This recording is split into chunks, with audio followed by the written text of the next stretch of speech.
तो चैप्टर के स्टार्टिंग में हमें दिखाया जाता है शियो को, जिसे अचानक से चक्कर आने लगता है, जिसके कारण वो वीक पड़ जाता है। और इस टाइम का फ़ायदा उठाकर सारे ब्लैक फॉक्स वाले लोग शियो पे अटैक कर देते हैं और शियो को बुरी तरह से जख्मी कर देते हैं, जिसके कारण शियो ज़मीन में गिर जाता है। जिसको देख के ब्लैक फॉक्स वाला बोलता है, तो यही है वो घटिया लड़का, चलो अब इसे हम लोग अपने गाँव में घसीट कर लेके जाते हैं और इसे अच्छे से मजा चखाएंगे। उसके बाद बोलता है कि सबसे पहले इस बच्चे को खा लेते हैं, उसके बाद अपने मरे हुए साथियों के साथ इस वाइट फॉक्स को लेके अपने गांव चलेंगे। और ऐसे बोल के वो लीजंग को उठा लेता है और बोलता है कि बच्चे अब बचकर कहाँ जाओगे। और इधर लीजंग अभी भी रो रहा होता है और बोलता है कि प्लीज़ मुझे छोड़ दो, मुझे छोड़ दो। पर वो ब्लैक फॉक्स छोड़ने का नाम नहीं लेता है और उस पर जैसे अटैक करने वाला होता है, तभी अचानक से ब्लैक फॉक्स को पीछे से गर्दन पकड़कर कोई उठा देता है। तो ब्लैक फॉक्स वाला कंफ्यूज हो जाता है और पूछता है कि कौन, किसने मुझे इस तरह से उठाया।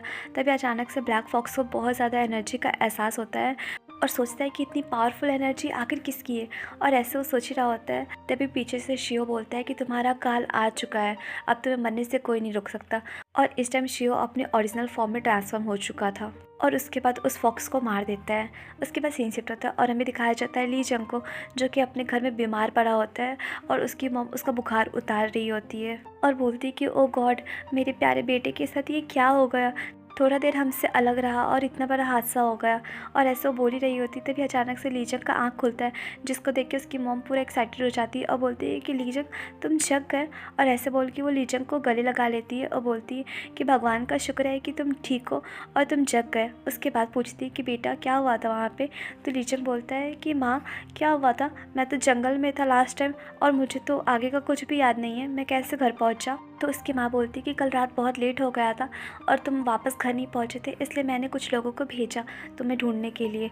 तो वो लोग जैसे ढूंढने गए, देखा कि पालकी का हालत बहुत बुरी तरह से ख़राब था और जितने भी पालकी ढोने वाले थे उन्हें कोई बुरी तरह से मार दिया था, जिसके कारण सभी लोगों को लगा कि तुम भी मर गए।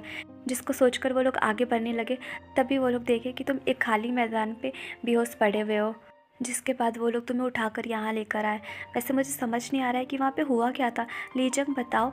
तो लीजंग पास्ट का मोमेंट याद करता है, जिसमें वो फॉक्स को याद करके पूरा डर जाता है और बोलता है कि मॉम उनकी आंखें लाल थी, उनके कान नुकीले थे और उनका नाखून भी बहुत नुकीला था और वो लोग बहुत भयानक लग रहे थे। और वो काँपते काँपते बताता है कि मॉम वो लोग पालकी ढोने वालों को बहुत बुरी तरह से मारे हैं और सभी लोगों को भगा भगा कर घायल कर दिए और उन्होंने मुझसे कहा कि वो मेरी हड्डियाँ भी चबा जाएगा। जिसको सुन के उसकी मॉम बोलती है कि बस करो लीजंग, बहुत हो गया, तुम कुछ भी अनाप शनाप बोल रहे हो, इतनी भयानक चीज़ों के बारे में सोचने की ज़रूरत नहीं है, तुम अभी अभी उठे हो ना, इसलिए तुम ये सब सोच रहे हो, ऐसा कुछ भी नहीं हुआ होगा। जिसको सुन के उसके फादर बोलते हैं कि ऐसा लगता है जैसे हमारा बच्चा सदमा में चला गया है, जल्दी ही लगता है डॉक्टर को बुलाना पड़ेगा। तो लीजंग बोलता है कि नहीं डैड, मैं जो देखा हूँ वही बता रहा हूँ और जो मैं बता रहा हूँ वही सच है। और डैड आप उस मरे हुए आदमी को तो देखे थे, देख के तो पता चल गया था ना कि उसे कितनी बुरी तरह से मारा गया है और कोई इंसान उसे इतना बुरी तरह से मार ही नहीं सकता है। उसे कोई ऐसा जंगली जानवर मारा जो कि इंसान के जैसा दिखाई देता है। उसके बाद वो काँपते काँपते बोलता है कि डैड आपको याद है गांव में एक अफवाह फैल रही थी जिसमें लोग कह रहे थे कि ये सब काम फॉक्स लोग का है, फॉक्स लोग ही ऐसे लोगों को मार रहे हैं। इसलिए डैड मुझे लगता है कि सच में वो लोग फॉक्सी है, जो कि इंसान के भेष में रहने वाले राक्षस है और वो एक तरह के फॉक्सी है, मैं सच बोल रहा हूँ डैड। जिसको सुन के उसकी डैड और मॉम दोनों शॉक्ड हो जाते हैं और एक दूसरे को देखने लगते हैं और बोलते हैं कि क्या ऐसा हो सकता है। तो लीजंग बोलता है अपनी मॉम को कि मॉम मैं सच बोल रहा हूँ, प्लीज़ आप लोग मेरा यकीन कीजिए। और मॉम मुझे याद है मैंने वहाँ एक जाना पहचाना चेहरा देखा, हालांकि वहाँ पे अंधेरा काफ़ी था और साफ साफ नहीं दिखाई दे रहा था, लेकिन फिर भी चांदनी रोशनी में उसका चेहरा साफ साफ चमक रहा था।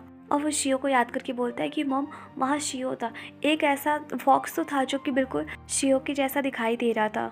उसके बाद सीन प्रेजेंट में शिफ्ट होती है और हमें दिखाया जाता है मॉन्स्टर को, जो कि अपनी तलवार से लीजंग और सुरा दोनों का गला एक बार में कट कर देता है। तभी वो नोटिस करता है कि सामने से उन लोगों का बॉडी गायब होते जा रहा है और सारी जगह खून ही खून है, लेकिन उनका बॉडी गायब हो गया है।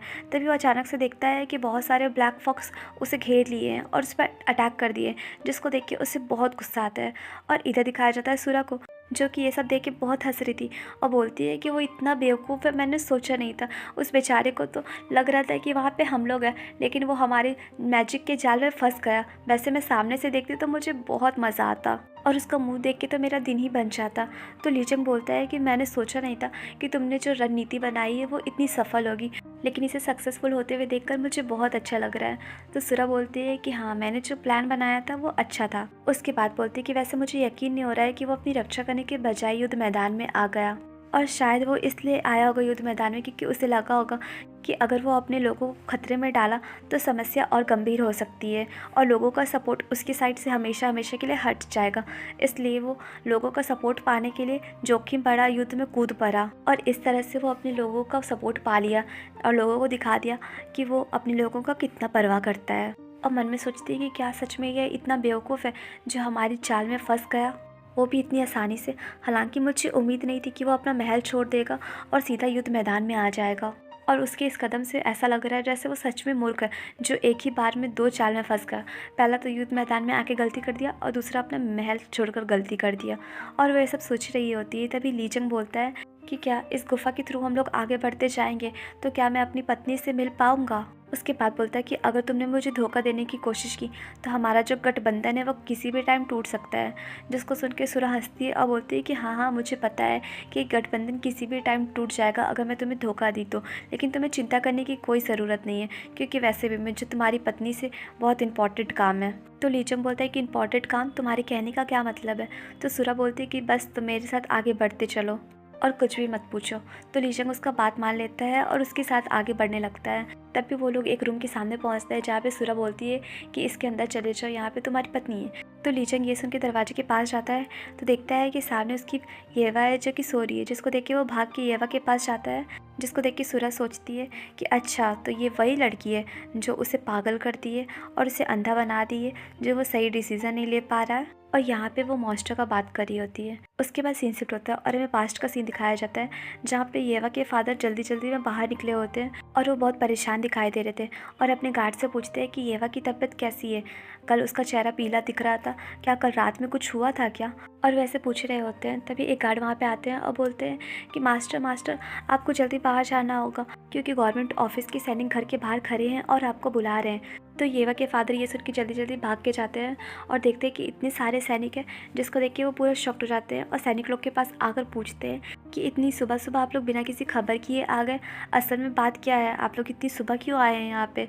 तो सैनिक लोग बताते हैं कि एक बहुत ही ज़रूरी मामला है, इसलिए हम लोग बिना सूचित किए यहाँ पे आ गए। तो येवा के फादर पूछते कि कैसा मामला, बोलिए। तो सैनिक लोग पूछते हैं कि जहाँ तक मुझे पता है कि यहाँ पे एक बच्चा रहता है जिसका नाम शिहो है क्या कोई शिहो नाम का बच्चा। जिसको सुन के येवा के फादर पूरे शॉक्ड हो जाते हैं और सोचते हैं कि शिहो, लेकिन इन्हें शिहो से क्या काम है और ये लोग आके शिहो को क्यों ढूंढ रहे हैं। और ऐसे सोचकर वो सैनिक से पूछते हैं कि आप लोग शिहो को क्यों ढूंढ रहे हैं। तो सैनिक बोलते हैं कि कल रात एक जगह पे बहुत बुरा तरह से हादसा हुआ है जिसमें बहुत सारे लोग मारे गए हैं, और एक रिपोर्ट के अनुसार हमें पता चला है कि शिहो नाम का एक बच्चा है जो वहीं पर था और वो इस टाइम हमारे लिए संदिग्ध है। और ऐसे बोल के वो शिहो का फ़ोटो दिखा देता है, जिसको देख के येवा के फादर पूरे चौंक जाते हैं। और इधर सीन शिफ्ट होता है और हमें दिखाया जाता है शिहो को जो कि अपना नहा धो के रेडी हो जाता है और अपने भाई को देखता है तो देखता है कि उसका भाई अभी भी सो रहा है। जिसको देखने के बाद वो जल्दी जल्दी अपनी गार्ड वाला ड्रेस पहनने लगता है।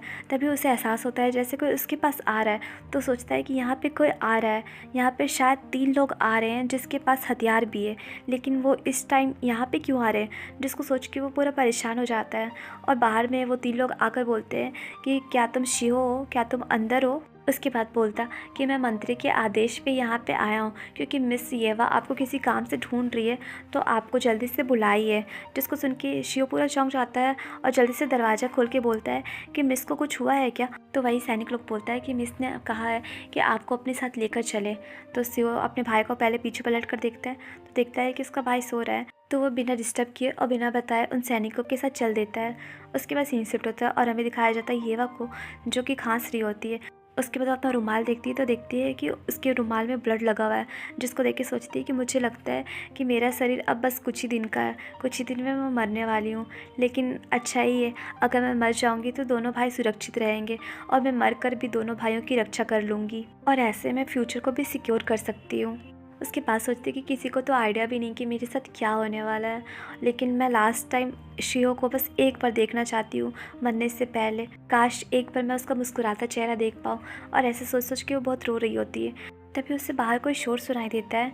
तो बाहर नैनी से पूछती है कि नैनी, बाहर ये शोर किस चीज़ का है और ये शोर कहाँ से आ रहा है। तभी उसे और शोर सुनाई देता है जिसमें शियो बोल रहा होता है कि प्लीज़ मुझे जाने दो, तुम लोग मुझे इस तरह से पकड़ कर क्यों रखे हो। जिसको सुन के येवा पूरा शॉक्ड हो जाती है और नैनी को बोलती है कि नैनी, ये तो शियो की आवाज़ है, लेकिन वो यहाँ पे कैसे और उसके साथ क्या हो रहा है। तो गाइस, ये चैप्टर यहीं पे एंड हुआ और आप लोग मुझे कमेंट करके ज़रूर बताइएगा कि ये स्टोरी आप लोगों को कैसी लग रही है, और अगर अच्छी लग रही है तो प्लीज़ वीडियो को लाइक शेयर एंड सब्सक्राइब कीजिए। Bye bye.